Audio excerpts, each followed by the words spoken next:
விரிவாக பேச வேண்டிய பல விஷயம் இருந்தாலும் ரொம்ப சுருக்கமாக முடிச்சு கொள்றேன்.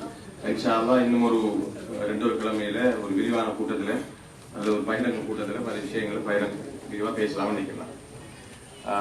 முதல்ல நான் ஏற்கனவே சில கேட்கப்பட்ட கேள்விகளுக்கு பதிலளிக்க வேண்டி இருக்கிறதுனால அதுக்கு அந்த பதிலையும் சில கருத்துக்களையும் சேர்த்து சொல்றேன். முதலாவது கேள்வி, இங்கே சொல்லப்பட்ட விஷயங்கள்ல ஒரு முதலாவது சகோதரர்கள் கேள்வி, இந்த கட்சி ஏன் பதிவு செய்யப்படலை, இது எத்தனை காலத்துக்கு இந்த நிலைமை நீடிக்கும், இப்படி இருந்தா நாங்க எப்படி எங்களோட பிரதேசங்களுக்கு இந்த வேலை திட்டங்களை கொண்டு போறதுன்னு கேட்டாங்க. உண்மையிலேயே போன முறை 2006ஆம் ஆண்டு தேர்தல் கேட்டதிலிருந்தே கட்சியை பதிவு செய்யணுங்கிறதுக்கான வேலைகளை தொடங்கிட்டோம். ரொம்ப வேகமா இல்லை, அந்த விஷயம் சூறா முடிவு செஞ்சு தொடங்கிச்சு. ஆனால் அதுக்காக அந்த விண்ணப்பங்கள் கோரப்படுற வரையும் காத்திருந்தோம். உங்களுக்கு தெரியுதான், இப்ப அரசாங்க விண்ணப்பங்களை ஒரு இயக்கம் சங்கம் பதிவு செய்யற மாதிரி கொண்டு கொடுக்க முடியாது, கட்சி பதிவு செய்யறது தேர்தல் ஆணையாளர் அதுக்குரிய நேரத்தில் அறிவிக்கிற வரை காத்திருக்கோம்.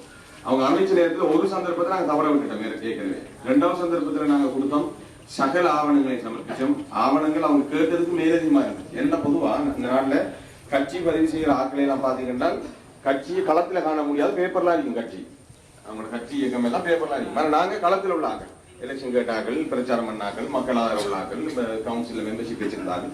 அப்படி எல்லா ஆதாரங்களோடையும் நாங்கள் முழுமையான ஆவணங்களை சமர்ப்பிச்சு